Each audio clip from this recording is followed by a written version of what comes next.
I'm Max Foss. We've got some breaking news. This is what we know about it. Police saying a man detained now in Liverpool. This is in northern England, of course, after a car collided with pedestrians.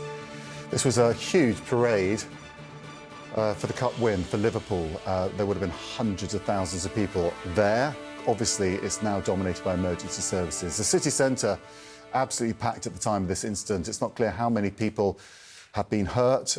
Patrick is going to explain to us how huge this event was. But first to Anna, who's looking at, what we know about, a crime unfolding, a major incident at least. Well, we can say that from the latest wire from PA, who are citing a Merseyside police spokesperson, a 53-year-old white male has been arrested in the Liverpool area. They're saying they're asking people not to speculate on the circumstances surrounding the incident, which took place on Water Street. This is where there was a huge parade, hundreds of thousands of people, a day of jubilation. This is where the incident took place. The police are asking for people to not speculate on the circumstances. Unclear at this stage whether it was an accident, whether or not there was a motive behind this, and inquiries, of course, are ongoing. The police are also asking people not to share distressing content online. We're seeing lots and lots of videos of the incident itself. Also worth mentioning, Max, we're seeing a huge presence, of course, of fire brigades, ambulances, police vans, a huge presence there right now. Fair enough not to ask for no speculation about the motive, but, or the question I'm constantly being asked on social is, how did a car get there? Because, Patrick will describe this in a moment, but that would have been jam-packed, that area. And there was a car, you're seeing videos of a car right in the middle of it. Absolutely. 2 hours earlier, you saw hundreds of thousands of people lining the street. How did a car manage to get onto this route, which was quite clearly pedestrianised, which quite clearly was set up for a big event? Collisions like this are not, unfortunately, unheard of in Europe, so there are normally precautions to stop vehicles from being able to access a pedestrian route like this. These are all huge questions that need to be answered. And as again, I'll stress, we do not know whether this was an accident or some sort of act of terror. That is ongoing. But the Prime Minister's being briefed, so it shows how seriously they're taking it. This was his statement from a few minutes ago. The scenes in Liverpool are appalling. My thoughts are with all of those injured or affected. So confirmation there of the injuries, actually. I want to thank the police and emergency services for their swift and ongoing response to this shocking incident. I'm being kept updated on developments and asked that we give the police the space that they need to investigate. This is a bank holiday. The Prime Minister would be not expected to be, working, let's say, unless there was a major incident, right? And he's going to be kept updated. This only happens for really major incidents. So that just goes to show how seriously not only the police, but of course the government are taking this. They're clearly keeping close eye, monitoring developments, which are happening quite quickly at this stage, and looking for confirmation on how many people have been injured. Unfortunately, were there any deaths? What's going to happen next? What were the motives? And there'll be a lot of witness statements coming as well. We're seeing some come through on social media right now. I'm quite struck, Anna, by the last statement we had from the police, pointing out this is a 53-year-old white British man from the Liverpool area. Is this them trying to address the speculation that we're seeing bubble up? It could well be. It could be trying to get ahead of situations that we've seen, for instance, in Southport, trying to quell any concerns that this had some sort of racial motive and trying to put out there. But as well as that, I would say, Max, that's quite a normal response to give us a very brief description. Okay. Patrick, just explain the scale of this event for those who aren't Liverpool fans or indeed football fans. Yeah, this was meant to be a day of huge celebration, of jubilation across the red half, at least, of the city of Liverpool. One of the most iconic names, Max, as you well know, in the world of football. Record equalling now with Man United, 20-time champions of England. They're 6-time champions of Europe as well.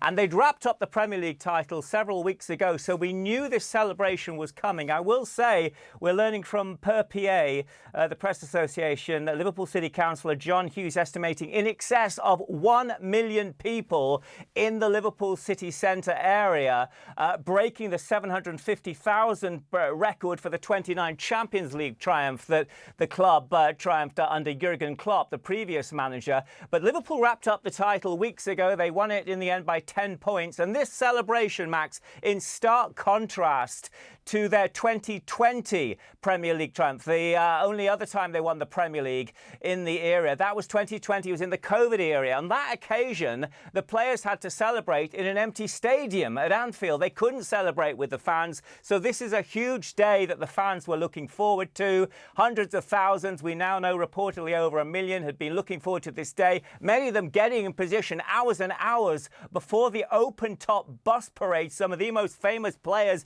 in the world of this massive global brand that is Liverpool Football Club on top of that open-top bus as it just weaved its way through Liverpool city centre.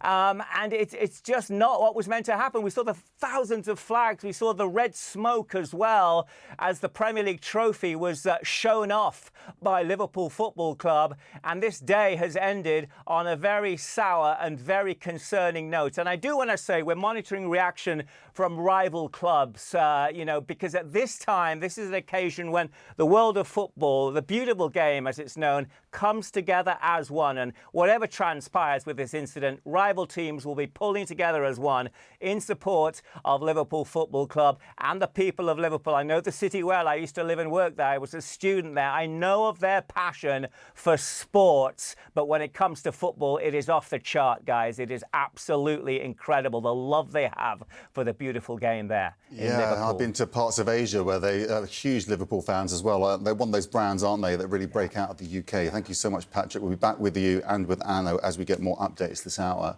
I want to bring in Dal Babu, former Chief Superintendent for the London Metropolitan Police, a very experienced police officer. The first question, really, I wanted to ask you, I mean, we'll talk a bit more about what happened tonight, but they're making a very clear point, asking people not to speculate.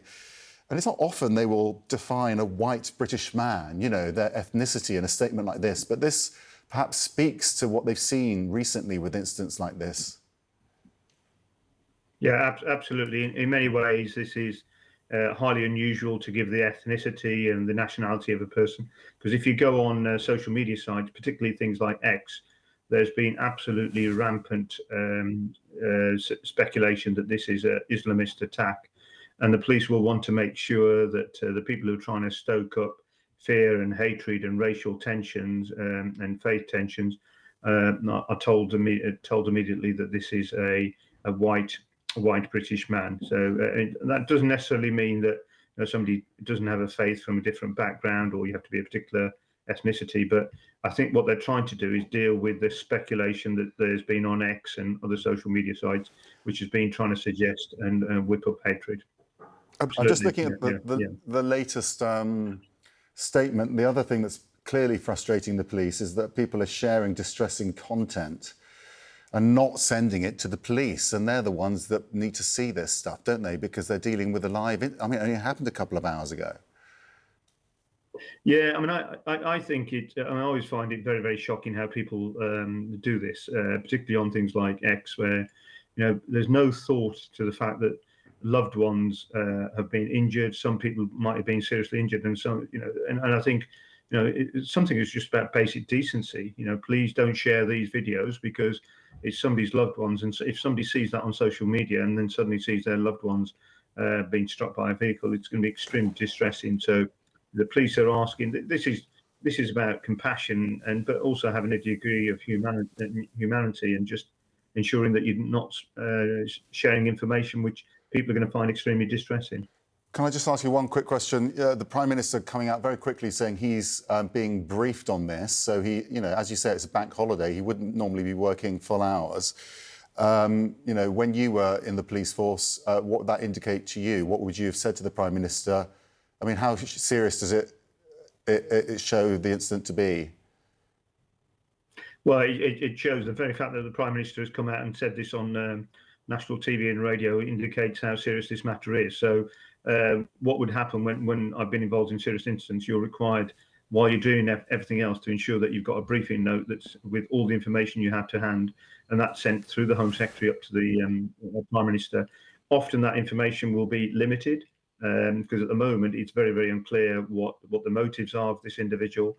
And I think what the police will want to do is make sure that they've got hold of all the information before there's any further speculation. And I should imagine the Prime Minister will be told that. Dalbabu, really appreciate you speaking to us. I know how hard it is when we have so little information, but we need to speak to that as well, don't we? Thank you so much, former Chief Superintendent for the London Met.